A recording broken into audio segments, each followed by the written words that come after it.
po, tuloy-tuloy po ang aming pag-iikot. Kahit na bagyo po, tuloy-tuloy pa rin kami.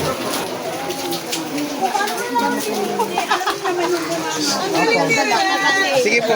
Nasasaan ako sa'yo, ba't ka nandito? Bagyo lang to. Walang titibag. Hindi ko pong ginagawa to, ba't ka nandito rin? Paano mo kami nahuli? Gano'n niyo pa amoy ng... Hindi alam nyo, nandito kami sa Arten. Arten Street. Humingi sila ng tulong dahil marami pong nasunugan dito.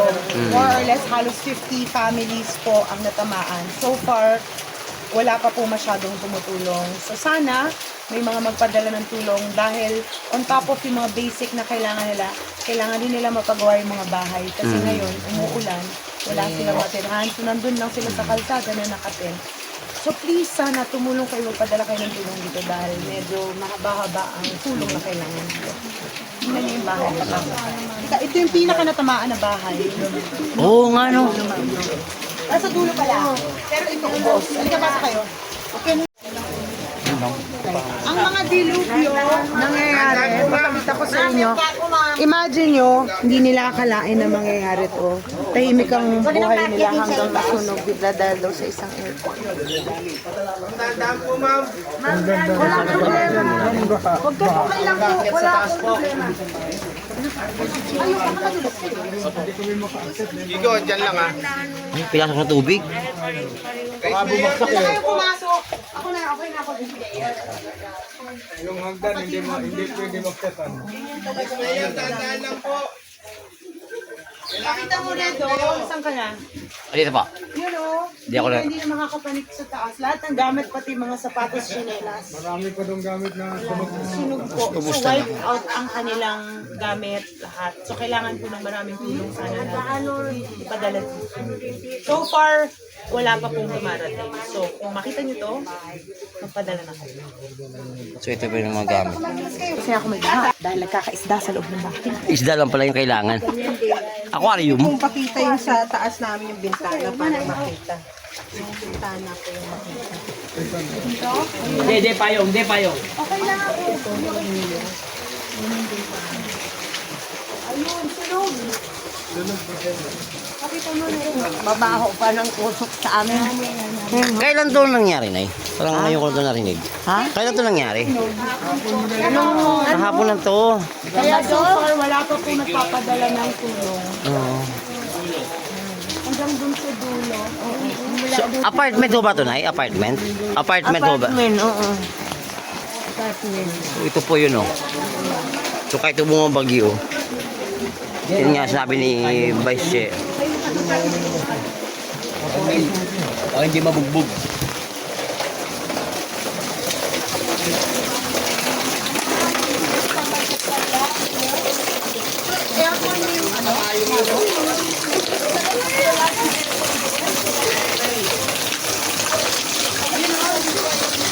So, ito talaga ito napuruhan. Ito yung napuruhan talaga, Tay. Wala naman tayo na, Tay. Wala naman casualties. That's good, oh. Salamat That's sa Diyos. good news. Wala naman kahit paano. Ganun lang po ang nangyari. So, lahat na tayo tupok to. Ayun. O hanggang dyan mo sa may orange na yan. Yun yan. Yung mga kisame. Itong pinto ko, no? Pero,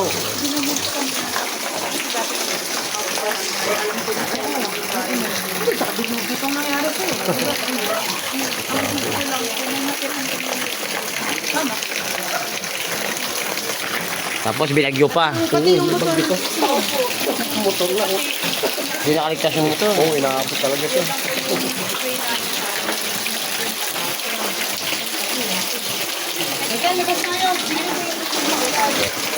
Ulit yung bahay namin. Para meron po kami nagtitirhan.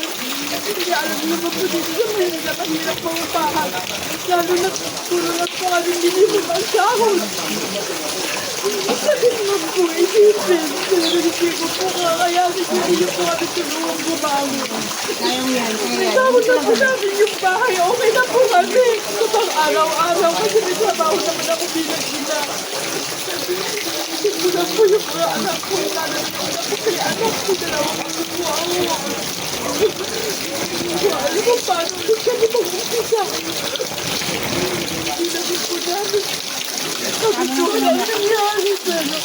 Ikabalik tayo doon.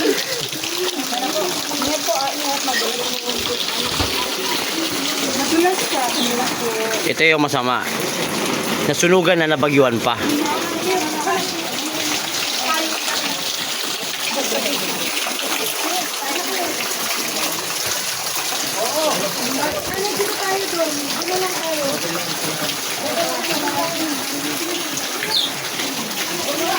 Madulas pa, madulas.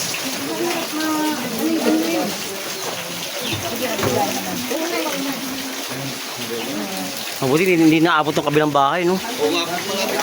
Konti-konti na lang pare. Maliit lang ng 3 to 5 minutes yung bumbero. Abot to. Sigurado tatawid. Tatawid ho. Oo. Napakahirap Hindi naman. mabilis yung bumbero natin, sir. Mabuti. Oo, mabuti mabilis. So maraming salamat sa mga fire protectors natin, fire volunteers, at mabilis na action. Kung hindi daw ibigyan magandang maulang at mabagyong hapon sa inyo lahat. This is Channel Reds again.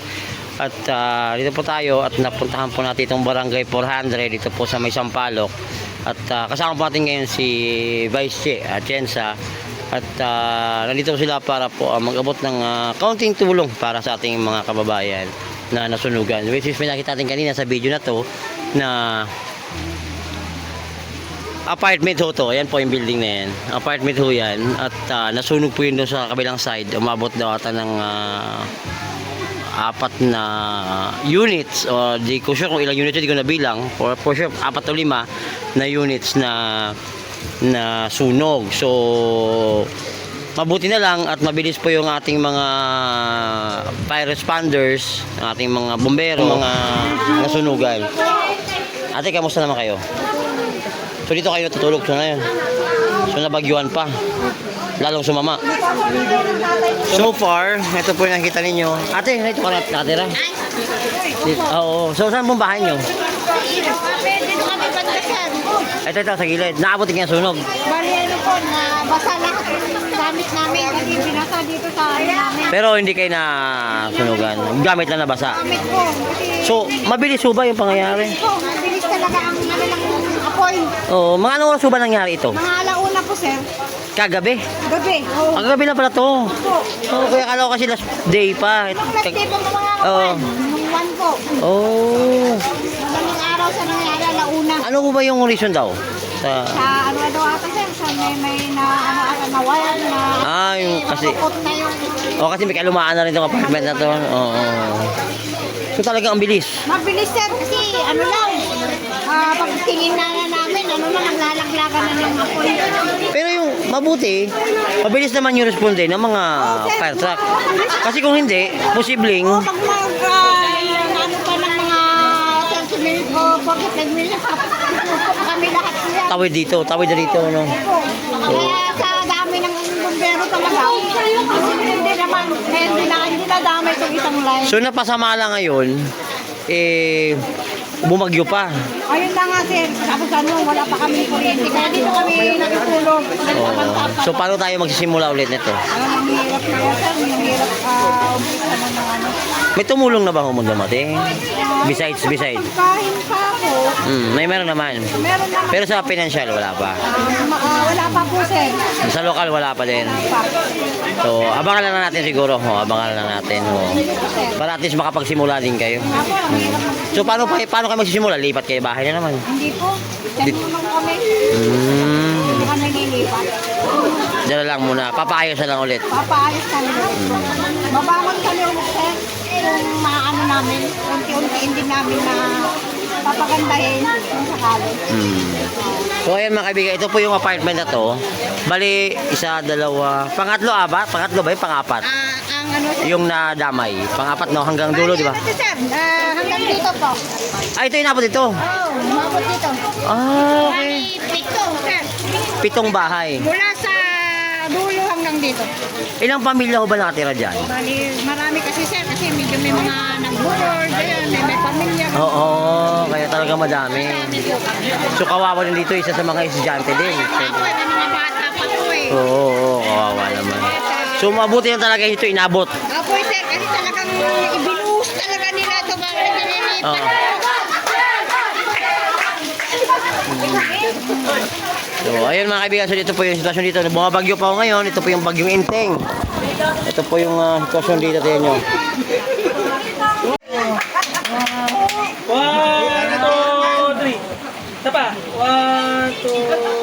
Arkansas!